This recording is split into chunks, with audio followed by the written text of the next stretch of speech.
Hello. Hello. 25 seconds. 25 seconds and I'll be live, everyone. 25 seconds and I'll be live. Not just on TikTok, but every other stream. Every other area, every other stream. I need you here, my crew in the studio. How's everyone doing? I'm back on live. How's everyone doing? I hope everyone's doing good. Figuring this technology out, right? Figuring this technology out. I'm not like these people that were born with, right? Um,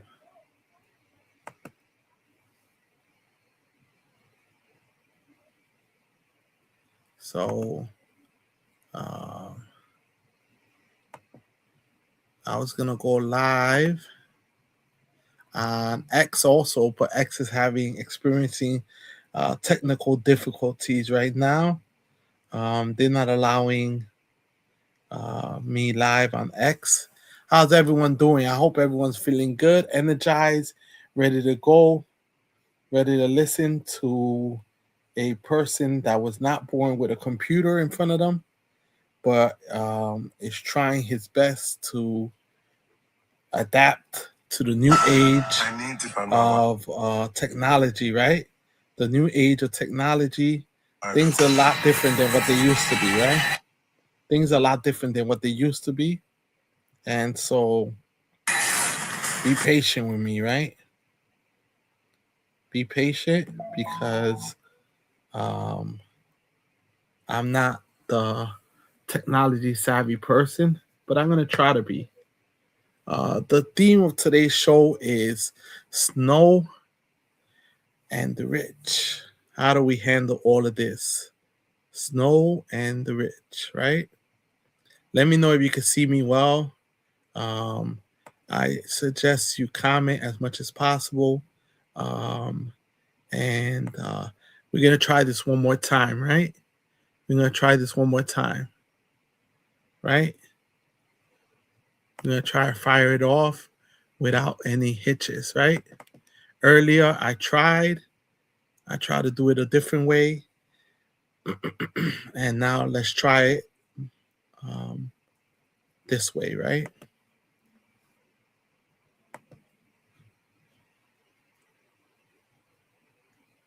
I had audio issues earlier.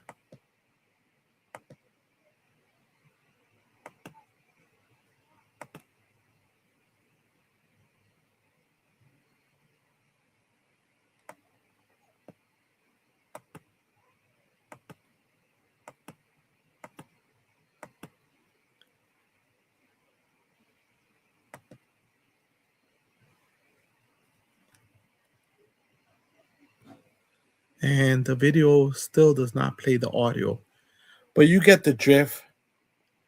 Zoran had a big presentation this weekend. And what he did was he put the rich versus the property owners, right? And the poor and the working people versus it was like a genius move, right? Let me see if I could pull this video up in a different way, right? Let me see if I could pull it up differently, right? Let me see if I could pull it up differently. Uh,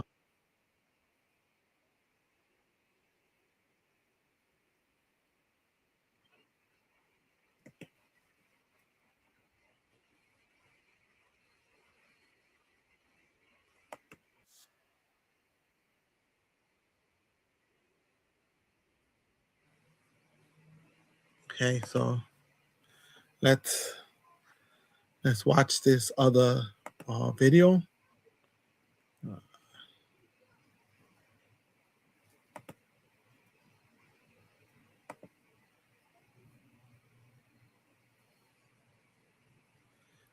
So Let's watch this video.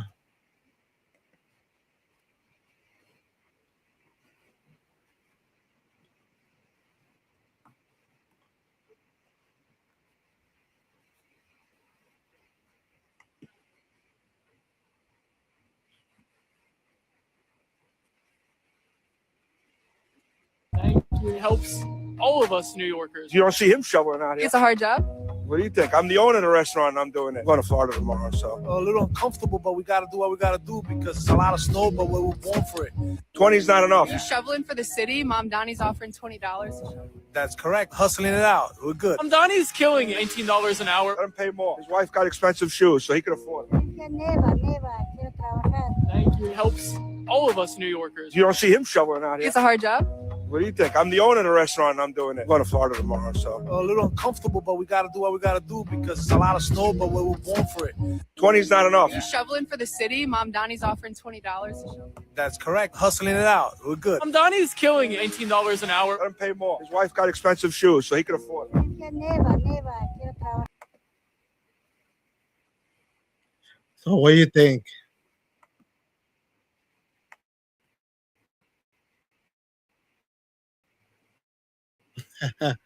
So there's a lot of people that are upset because Mandami offered jobs to people to shovel snow. But this is something that every mayor does, right? Every mayor offers a temporary job to shovel snow when there's snowstorms. This is a program that was not started by Mandami, and it's not going to end with Mandami. It's something that the city has been doing for years. And now people have to find a way to criticize him and attack him as if everything he does is something bad, right? Everything he does is something bad. I don't understand. Why do people think that everything he does is a bad thing? Right? Right? And people said that he wasn't shoveling the snow, but I would like to show you something what he was doing. Right? I want to show you what he was doing.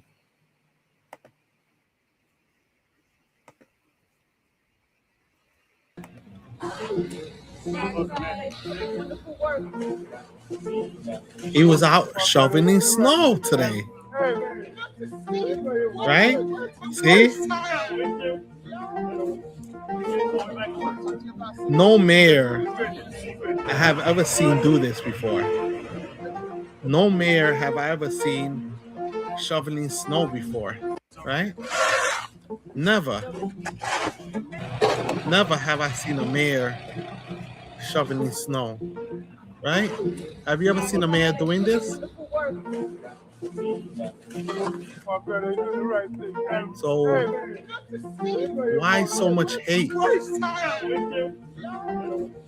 He's actually shoveling snow. Let's watch this one more time.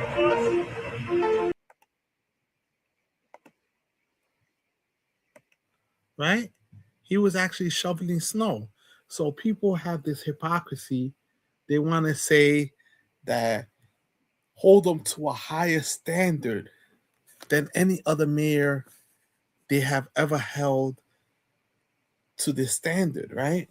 They're holding him to a lot higher standard. They expect more from him, more than any other mayor has been able to do or accomplish, right? This is a blizzard. We didn't have any blizzards under Eric Adams. The last time we had a blizzard was in 2017, right? It wasn't even a blizzard. It was close to a blizzard. So there's always going to be naysayers wherever you go. Whatever you do, there's always going to be naysayers, right? You're always going to find people that are going to find a way to hate anything that he does. There's going to be people that are going to criticize him, attack him, say that he's not credible, say that he's just bad overall, just because they can't say that, right? right? Just because they can say it, and they could do that, right? They could have criticized him and attack him for no reason, right? Because that's just a reality. That's just a reality, right? That's just a reality. People have different standards for different people. And since he came in saying that he was going to accomplish so much, maybe that's the reason why people are holding him to a higher standard. Or is it because he's a democratic socialist? Because he has a different point of view than a lot of people? Let's look at this video now. Let's look at this video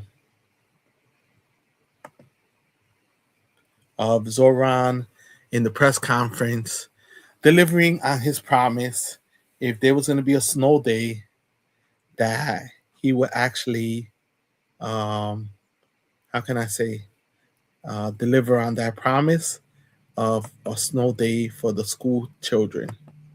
I do have some tough news to share. School will be in person tomorrow. You can still pelt me with snowballs when you see me.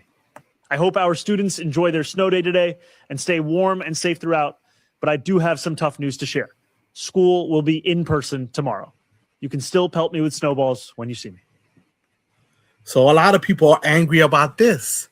They're saying it's a bad call. He should have gave another snow day or a remote day. So now people are like pushing it. Oh, there was a blizzard. He should have gave 2 days instead of giving 1 day. So see the double standard? And no one ever questioned the Mayor Eric Adams when the things that he did, right? When he did things, a lot of people didn't criticize him, you know, right? They didn't criticize Eric Adams when he made his decisions, right?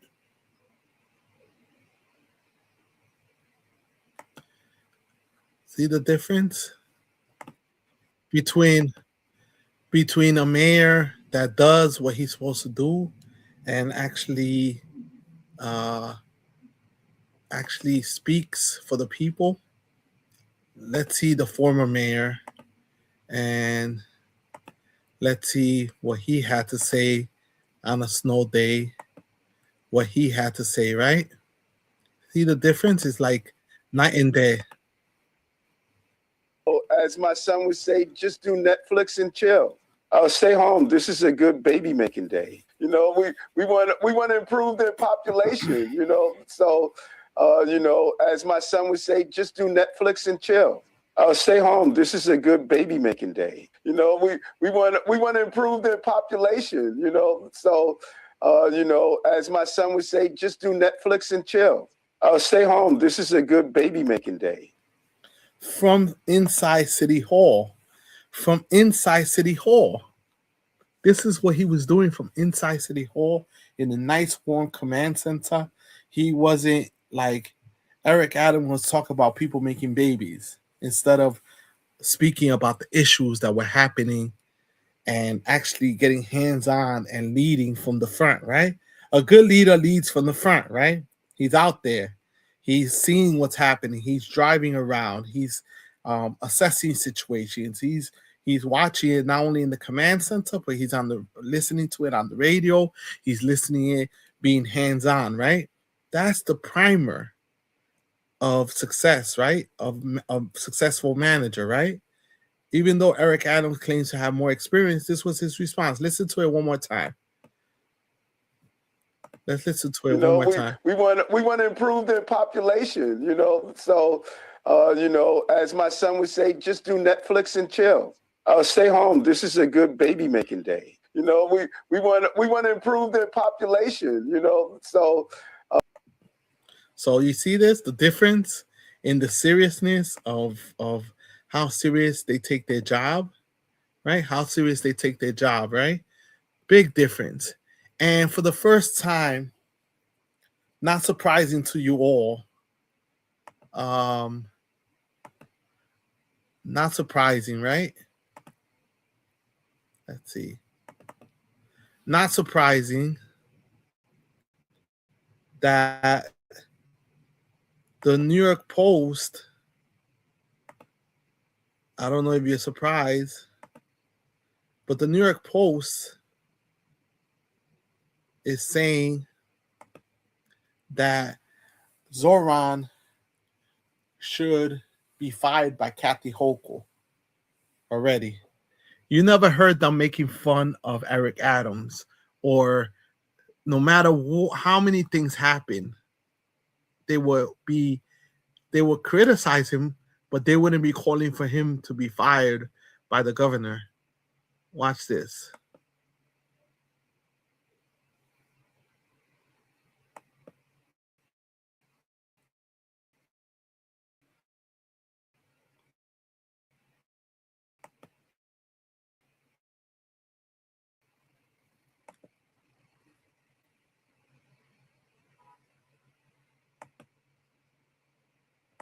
All right, let's do this again.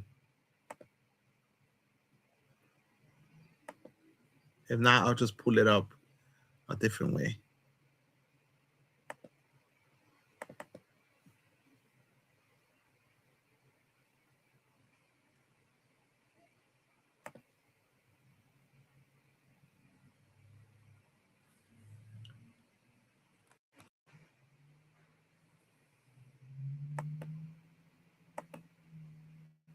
Yeah, oh, that's the wrong clip.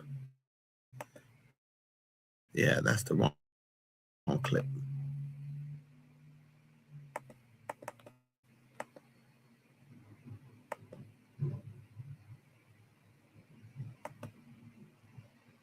I was trying to get it to work, but it's definitely not working. Okay, so we'll move on.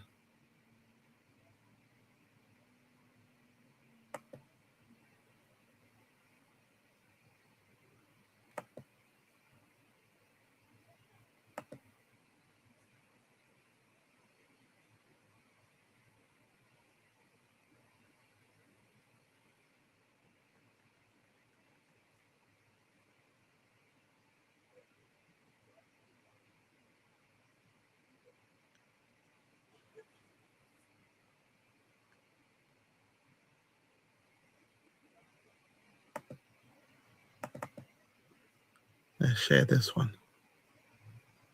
I have always stood up to the establishment, always spoken the truth for years.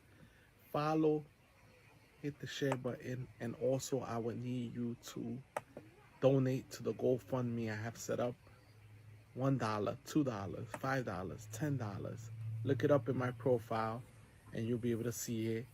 And anything helps so I could keep filing my legal appeals to keep fighting those powers to be that keep workers back. I don't fight because it's a guarantee that I will win, but I fight because it's the right thing to do. Look up on my profile, donate anything you can. Okay. Okay, I'm back. I thought I blacked out, but I didn't. It just the getting used to playing the videos and going back and forth.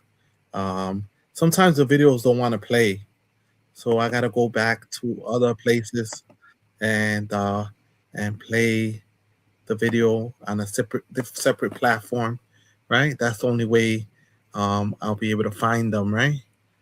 So like I was saying,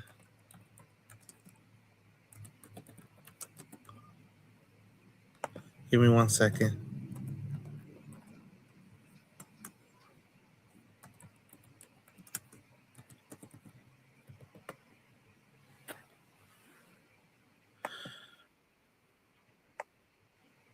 Okay, so let's play the clip. Let's play the clip that I wanted to play originally, right?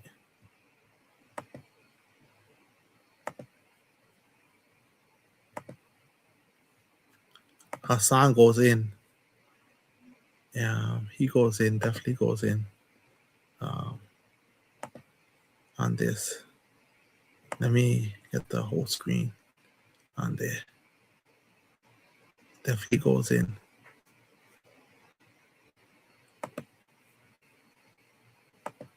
Playing hardball. One of his major agenda items is obviously increasing the taxes on the super wealthy in the city of New York, right? And you can't really do that without Albany, the state of New York. There are two paths to bridge this gap. The first, raising taxes on the richest New Yorkers and the most profitable corporations. If we do not go down the first path, the city will be forced down a second, more harmful path. Faced with no other choice, the city would have to exercise the only revenue lever fully within our own control. We would have to raise property taxes. He is forcing the hand of the governor's office. This is very real pressure because the city does not want to raise property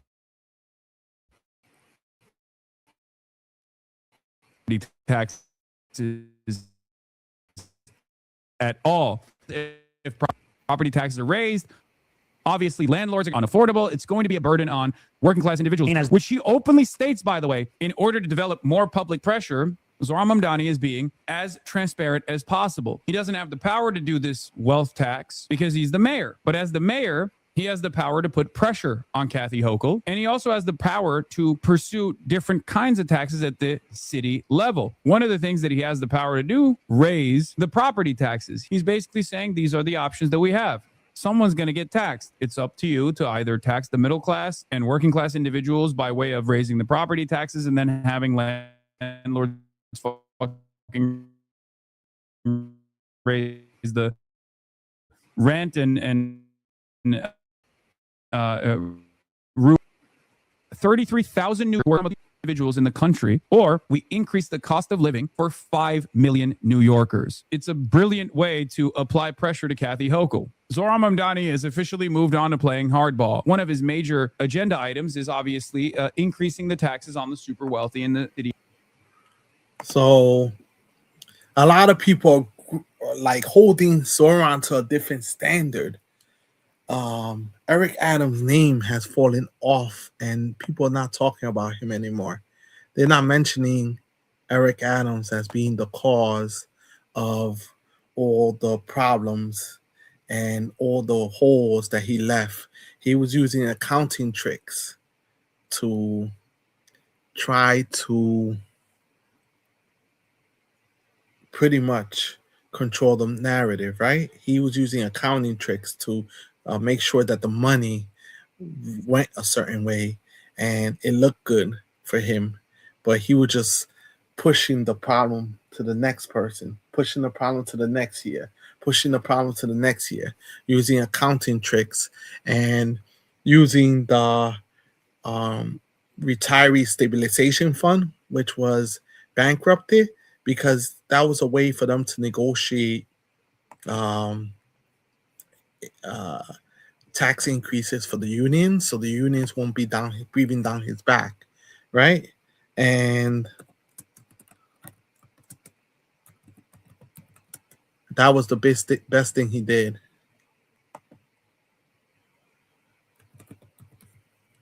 And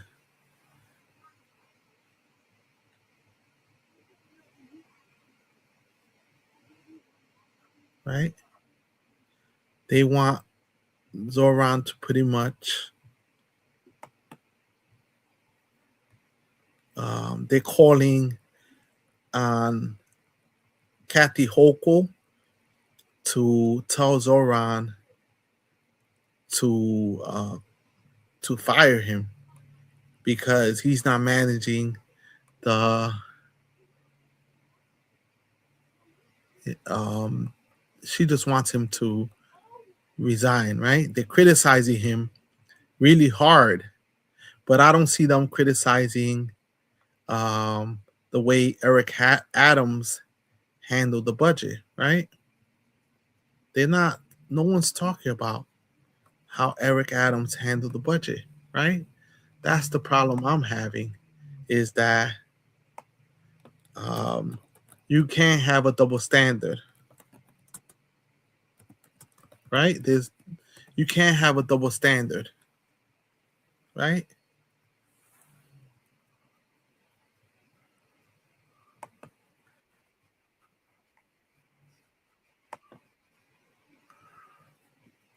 So I'm gonna play another clip from somebody else to show the double standard, how they treat the rich or they treat the people that they favor differently than the people that they don't favor. Anyone that challenges the elite or the rich, all of a sudden, everyone has a problem with them, right? This is a board member of Netflix, right? A Netflix board member, and what she had to say, right? What she had to say about those people that are enabling Donald Trump, right? Because Eric Adams, if you forgot, Eric Adams was indicted. He was investigated, and everything was dropped once he visited the White House, right? So we cannot forget that. Or Corporate interests, the law firms, the universities, the media. I agree with you, Preet. It is not. It's not going to end well for them. For those that decided that it was, that they would act in their perceived very narrow self-interest, which I would underscore is very short-term self-interest, and take a knee to Trump. I think they're now starting to realize, wait a minute, this is not popular. Trump is not popular. What he is doing, whether on the economy and affordability or on immigration now, is not popular. And that there is likely to be a swing in the other direction. And they are going to be caught with more than their pants down. They're going to be held accountable by those who come in opposition to Trump and win at the ballot box.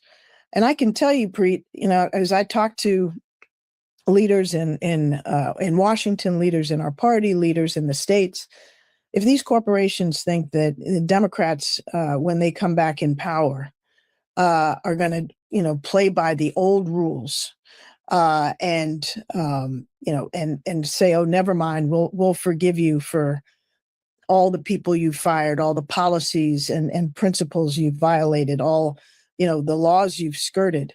I think they've got another thing coming.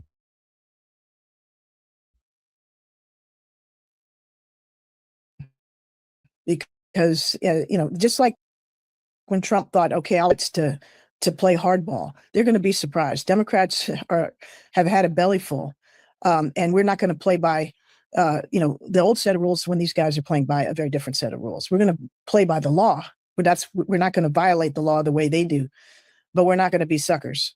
And so I think, whether you're a law firm, whether you're a university, whether you're a media entity, whether you're a big corporation, whether you're big tech, you need to play a long game, not this short game that has been so detrimental. There will be an accountability agenda. Companies already are starting to hear they better preserve their documents. They better be ready for subpoenas. If they've done something wrong, they'll be held accountable. And if they haven't broken the law, good for them. If they've done the right things, good for them. That also will be noted and remembered. But this is not going to be an instance of forgive and forget. Right. The damage that these people are doing is too severe to the American people and to our national interest. But when it comes to the elites, the corporate interests, the law firms, the universities, the media, I agree with you, Preet. It is not. It's not going to end well for them. For those that decided that it was, that they would act in their perceived very narrow. Interesting, right? But the thing is, she's being very positive and very believing that they're gonna actually gonna stick to their guns and do something about it, right? Because you've seen the handling of the e-files, right? They haven't been so strong and such strong people against the system and everything that's happening. They haven't been strong against it at all, right? And that's having very high hopes for the Democrats, right? Because even Jeffries, is under attack, right? Jeffries is not even standing up to the corporate elite or the donors of the party. He's not. He's just not interested in standing up. And so she's thinking that they're going to stand up, but my hopes are not that high on the Democratic Party. My hopes are not that high, right? I don't think the Democratic Party has learned its lesson. And it's just catering to the elite, right? Look at this exchange of Jeffries. Does this sound like a person as a leader of the Democratic Party that wants to fight the status quo and wants to fight the people that are in power? Listen to this exchange and you tell me. Being an agency, just abolish ICE. But I don't know what you're suggesting in terms of the funding fight that's in front of us now. What with the one big ugly bill? If they're willing to break the law of that and they act with so much impunity, is this an agency that can even be reformed? I'm going to be a bit blunt here. Leaders lead, and what we've seen is people are impressionable. If you lead on something, people will follow. It seems the wind is behind your back for the first time ever. ICE has a history. CPP has a history of terrorizing Black and brown communities. People are asking themselves, why are we, our taxpayer dollars, paying for masked, lawless men to terrorize our communities, kidnap people, take children, and kill Americans? So I ask you, and I'm doing following up to Joy, because I want an answer to this. You said you want to rein in ICE. I'm talking about the long term now. Why not lead and say abolish ICE? Because what you're telling us is you want our taxpayer dollars to pay for a lawless masked armed agency to continue terrorizing Americans, that their taxpayer dollars should be going to ICE. I don't understand anything that you just said.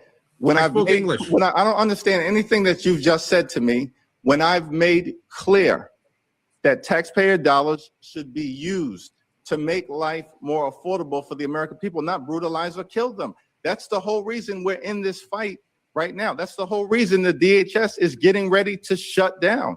That's so the whole abolish reason ICE. why You agree with me, Joy? Abolish ICE. Listen, I'm going to use the language that I want to use. You can use the language that you want to use.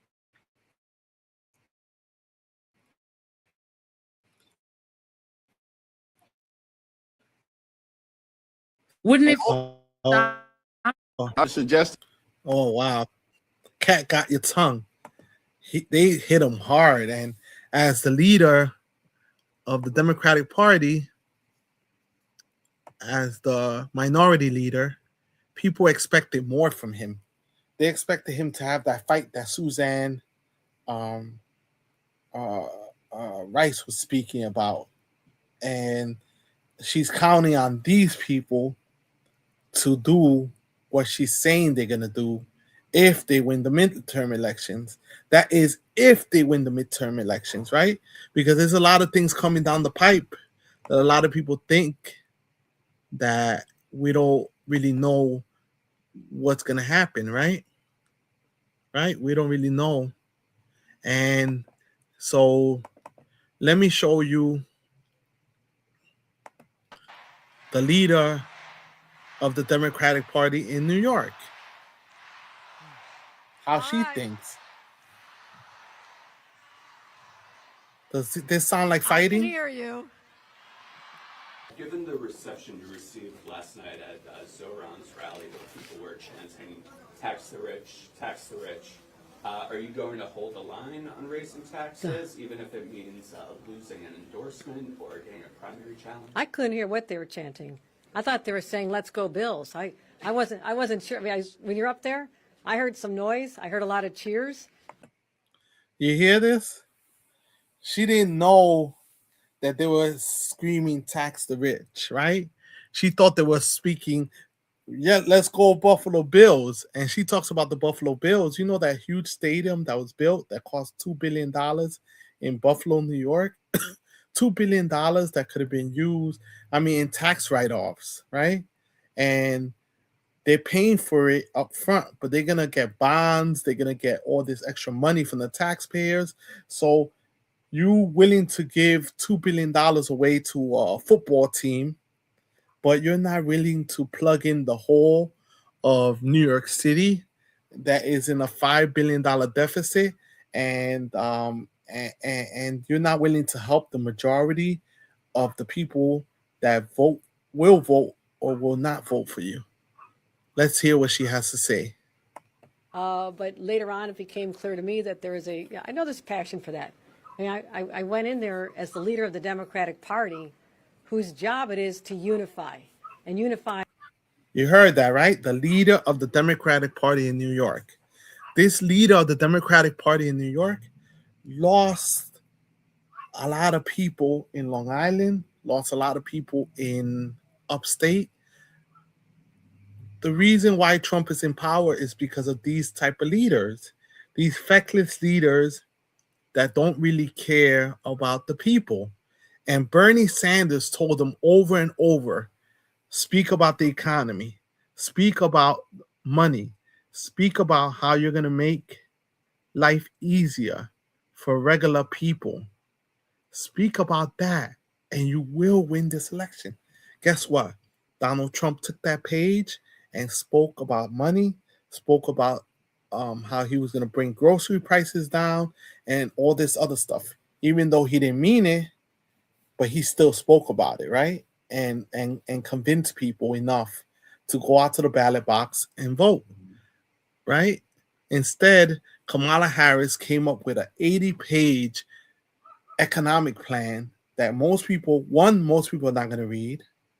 Two, it's complicated and complex, and most working people don't even have the time to take out of their day to read an 80-page thesis on how you're going to improve the economy. Three, the Democratic Party had a messaging issue. They didn't know how to convey the successes and the wins that they had won.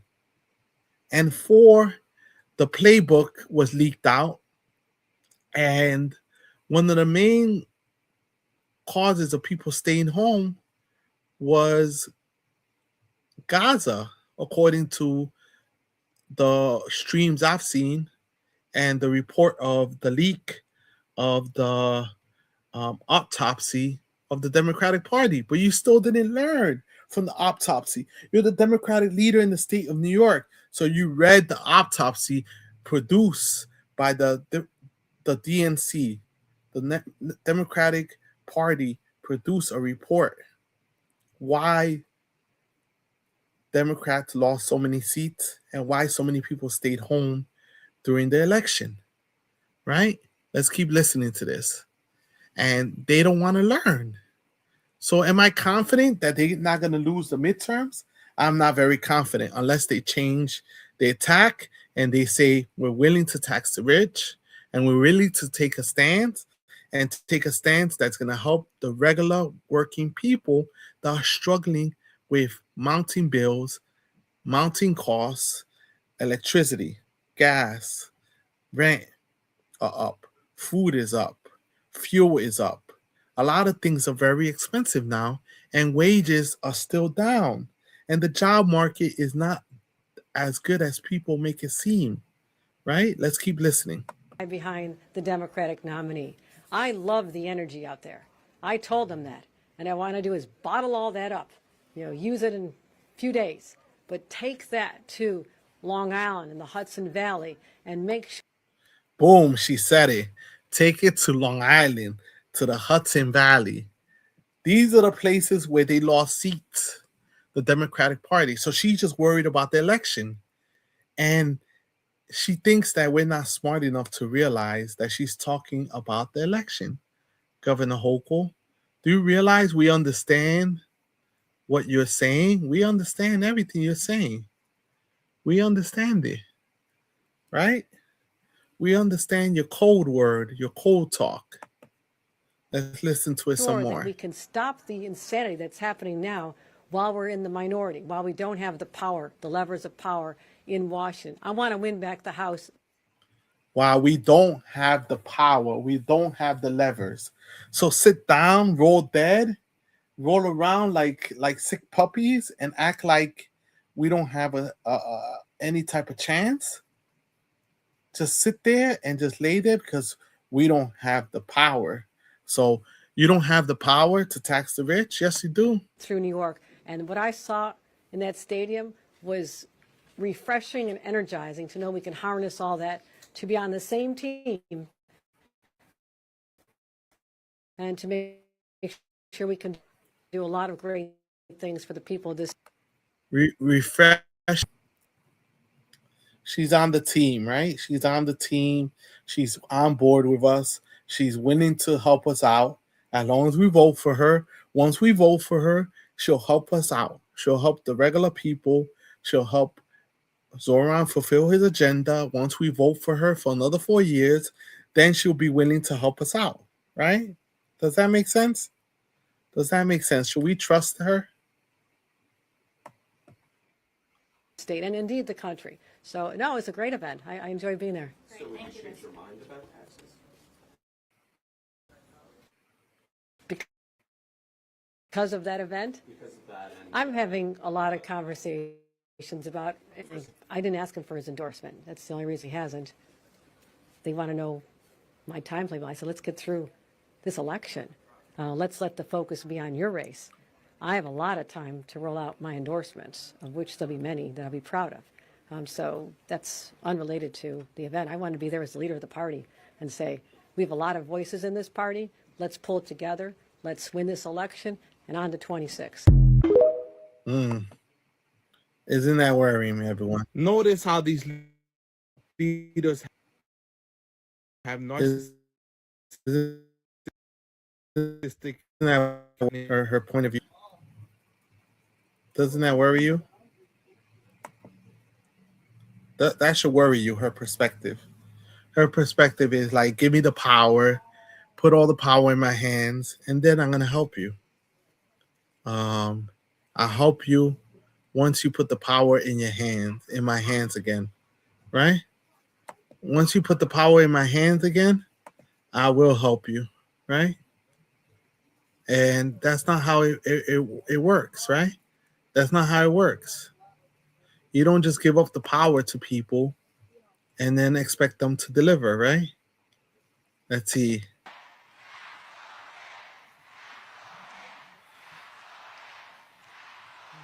She didn't understand what they were saying. I can hear you. No, I thought you said you couldn't hear them. last night at Listen to this. I thought you said you couldn't hear them. You didn't know what they were saying. Tax the rich. Are you going to hold a line on raising taxes, even if it means losing an endorsement or getting a primary challenge? I couldn't hear what they were chanting. I thought they were saying, let's go Bills. I wasn't sure. Man. When you're up there, This is so disingenuous. So disingenuous. So I want to see this part of it. This is a TikTok video, by the way. I'll share it with you all, but it wasn't cool. Any and And all now trade this is or Trump on business tariff. with that same country. In other words, I can destroy the trade. I can destroy the country. I'm even allowed to impose a foreign country destroying embargo. I can embargo. I can do anything I want, but I can't charge $1. Because that's not what it says. And that's not the way it even reads. I can do anything I want to do to them, but I can't charge any money. So I'm allowed to destroy the country, but I can't charge them a little fee. I could give them a little 2-cent fee, but I cannot charge under any circumstances. I cannot charge them anything. Think of that. How ridiculous is that? I'm allowed to embargo them. I'm allowed to tell them you can't do business in the United States anymore. We want you out of here. I wanted $10. It's incorrect. Their decision's incorrect. But it doesn't matter because we have very powerful alternatives that have been approved by this decision. You know, they've been approved by the decision. So Trump didn't see it as a loss. He sees it as a win, and he's going to tax people like he's going to do the tariff no matter what. He doesn't care what people have to say. He doesn't care what the U.S. Supreme Court said. He's going to find another workaround there. And that's the same thing with Kathy Hochul. They think the same. They have this narcissism about them that they don't have to listen to the regular people. They don't have to listen to the working people. They're just going to do what they're going to do because they know better for everyone. And no one knows anything, right? Let's see. Well, so this is what leads to the power struggles. And, right? That's why I asked, is anyone going to ask any questions of the powerful, of the elite? Ask them to do more. Heard that doesn't seem to be being covered are the Epstein files. These files were released, and like Donald Trump sort of all over this, right? There are pictures of him with Jeffrey Epstein. He's taken multiple plane flights with Epstein with young girls on board. He is on call logs with Epstein. One of the highest trending hashtags on Twitter right now is about Trump and Epstein. I'm not going to repeat the hashtag because we're in a dignified setting. But yeah, y'all might want to look at that because that's highly disturbing. And again, it shows that Donald Trump is unfit for office. And by the way, he was convicted in a civilian court for sexual assault, convicted in a separate court of 34 felonies. Donald Trump should drop out of the race. And guess what? This was in 2024. Have you seen Senator Lou's brutal takedown of Donald Trump? Is this true, everything he's saying? He saw the unredacted version of the Epstein files, and his response was explosive. Watch the video, write your comments below, share, follow, and let me know what you think about the video. So why are Republicans interested in Hillary?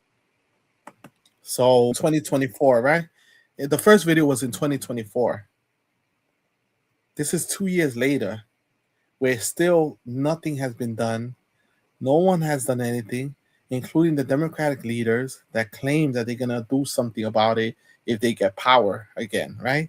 If they get power again this time around, they'll do something about not protecting the elites and not protecting the money interests and those that control pretty much everything in America. Clinton, it's because they're trying to distract from the fact that Donald Trump is in the Epstein files thousands and thousands of times. In those files, there's highly disturbing allegations of Donald Trump raping children. Oh. Of Donald Trump threatening to kill children. So I encourage your press to go look at these allegations. And I'm highly disturbed that Deputy Attorney General Todd Blanche just got the law wrong. Yesterday, he said, essentially, that it is not a crime to party with Jeffrey Epstein. Well, that's actually not correct. If Jeffrey Epstein was human trafficking minors for these sex parties, and you show up and patronize the establishment at that party, yes, you're guilty because patronizing is part of the law, of the federal sex trafficking law. So Deputy General Todd Blanche just got that wrong, which maybe explains why they aren't investigating all these. So this is Lou 2 years. This is Lou 2 years later. He's really upset. That's it. He changed his whole mentality. He doesn't feel the same. He's upset now. He's very militant now.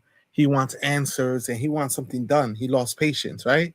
The law was passed that the files should be released, and nothing is really being done, and he's getting frustrated at this time, right?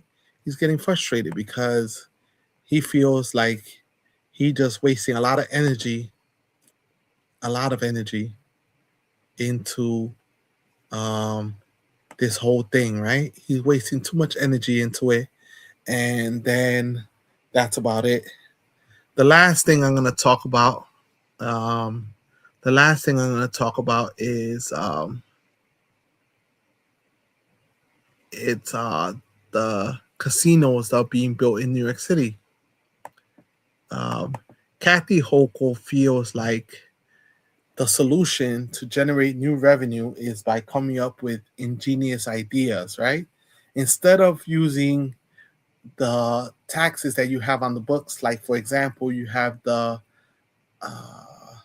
stock transfer tax, right? Which charges pennies for every stock transaction in New York, and it generates more than $1 billion a year. So during COVID, Kathy Hochul suspended the law and hasn't collected on it. But in the meantime, there's been records set by the stock market and a lot of trading going on. She could get almost $2 billion every year by just reinstituting this law, but she doesn't believe that it will help, right? But that's part of, if she doesn't want to put in new taxes, how about she enforces the rules that she has on the books already? There's an example of what she can do. Also, the property taxes that people are paying are not correct, right? Every time a property gets sold, they do an assessment, but some of the properties, the taxes have to be audited, right? So she refuses to hire auditors or additional auditors to audit the rich and go after them for the state and for sales tax and all this other stuff. On top of that, the cannabis management, right? She had the person resign because she couldn't manage it correctly. And there was licenses that were supposed to go out already and approved, and it was supposed to generate additional taxes for the state. And that could help plug in the hole that New York City is facing. But she refuses to budge on it, right? She refuses to budge on it and admit that maybe some of the ideas that she's coming up with might be a mess. So her new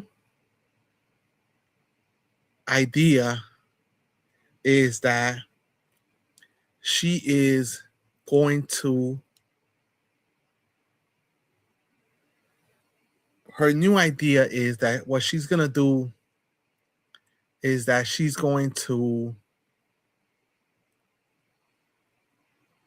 allow for a small amount of money to go to New York. $1.5 billion additional money that she's going to send over to New York to help plug the hole. But there's a big imbalance, and this imbalance has been going on for years, where the rich have been getting a lot of tax breaks and the poor haven't been getting any tax breaks, right? And Donald Trump gave a huge tax break to the rich. So if New York taxes the rich a little bit more, they already got a big tax break. If the corporations get taxed a little bit more, they already got a big tax break. So I think this will be okay, right? Or what do you think? Let's see. It's a sad but true reality that we don't have that many leaders left. We just have figureheads that act as leaders. We don't have a lot of people that are willing to turn down the money.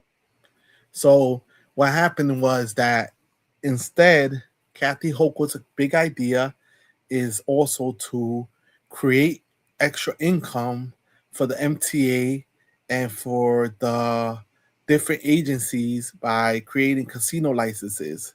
And that's going to generate all this money that's going to go to the state, and the state's going to be able to plug in holes in the budget with this extra money. But the problem is that these casinos are getting like City Field. They're getting this very expensive land, right? And they're gonna issue bonds to cover these land, and then the taxpayer eventually is gonna have to pay for that, right? It's not right away, but the taxpayer will have to pay for that down the road many times over with the tax breaks and tax incentives that the billionaires are getting, right? That's why Amazon was turned down. The Amazon warehouse was not allowed in Queens because it was giving a lot of tax breaks. But now that they want to build casinos by Flushing Meadow Park, by Bally's, which was a golf course, which is going to benefit Donald Trump. He's going to put $150 million in his pocket as a result. And also Resorts World Casino is going to be approved, but it's all within an 8-mile radius. So it's going to be a concentration of a lot of casinos.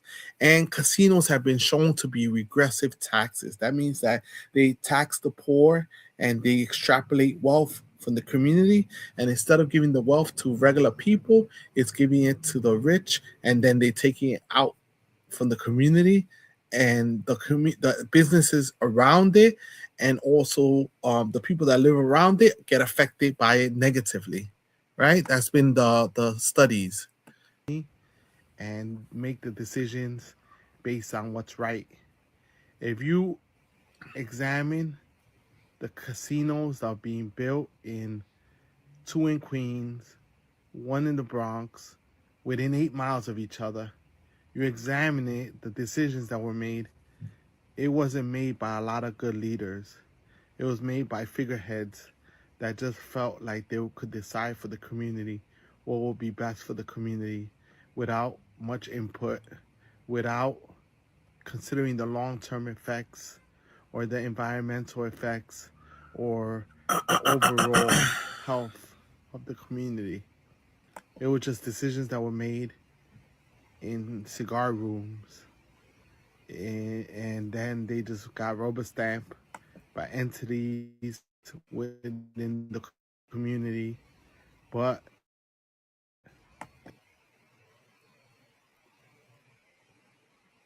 a little glitchy, right? So this is not leadership. These are not leaders. These are figureheads representing real leaders. Leaders in the past that would never have sold out the community, that would have never given free land to billionaires, are now making decisions based on corporate interests and money interests above the people's interests and the community's needs and interests. Sad but true. Just like the casino, just like taxing the rich, is something that they just cave to those with power, the elite. It's sad but true. So we're gonna wait and see what's gonna happen with the rich and taxing the rich. And that's all we're gonna do. We gotta be able to see what's gonna happen statewide if, the politicians that refuse to tax the rich are gonna have to answer to the people. There's more than 1 million people voted for Zoran, believe it or not. More than 1 million people voted for Zoran.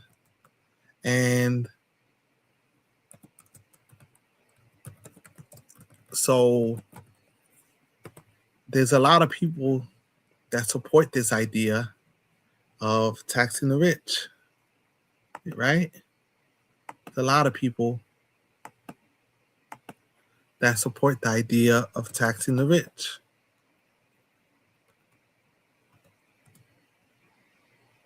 Unfortunately, there's also some people that are, I don't know what's their reason, what's their logic, but they refuse to allow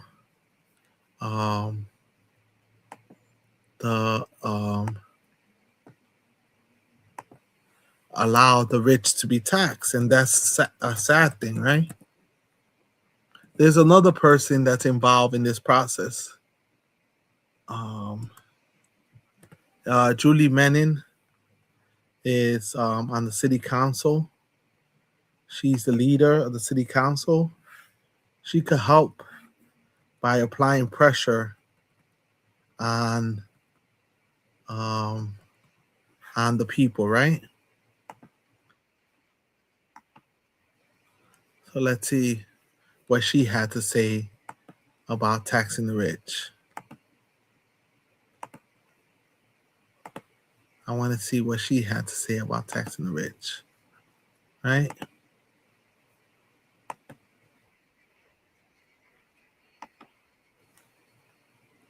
And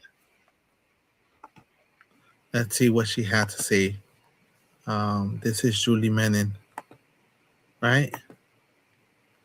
Let's see what Julie Menin has to say about taxing the rich, right?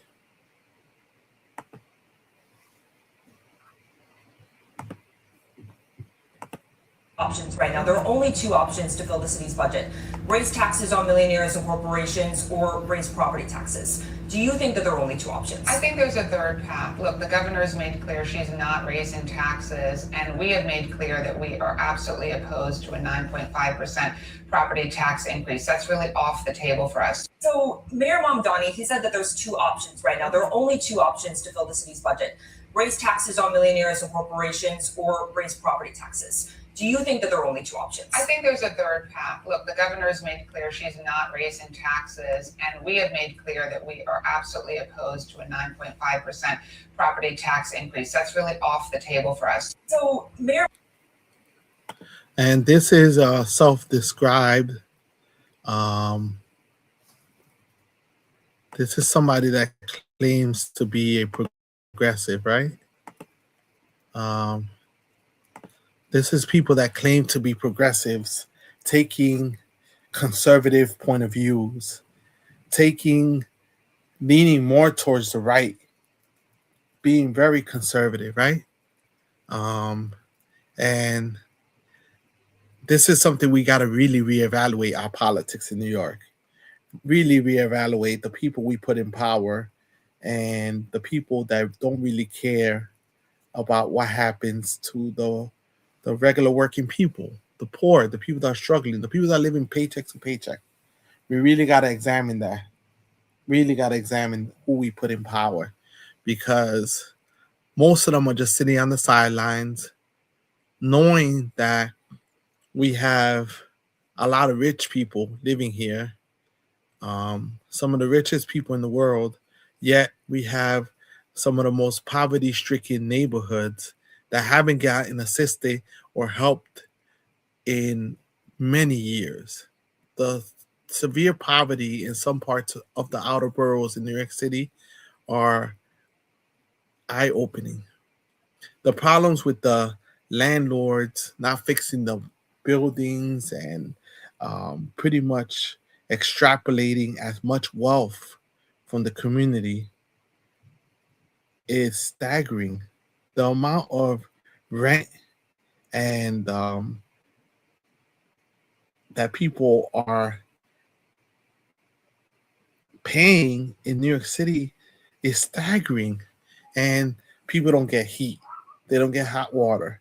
They have problems. A lot of people have problems with their roofs. A lot of people have problems with the cleanliness of their locations. A lot of people, all you hear from tenants are problems after problems after problems. And no one cares. We keep electing people that say that they're progressive, that they care about the working people. But in the end of the day, they don't really care what happens to people. They talk about, no, the landlords, the rich, they're hurting. They don't have enough money.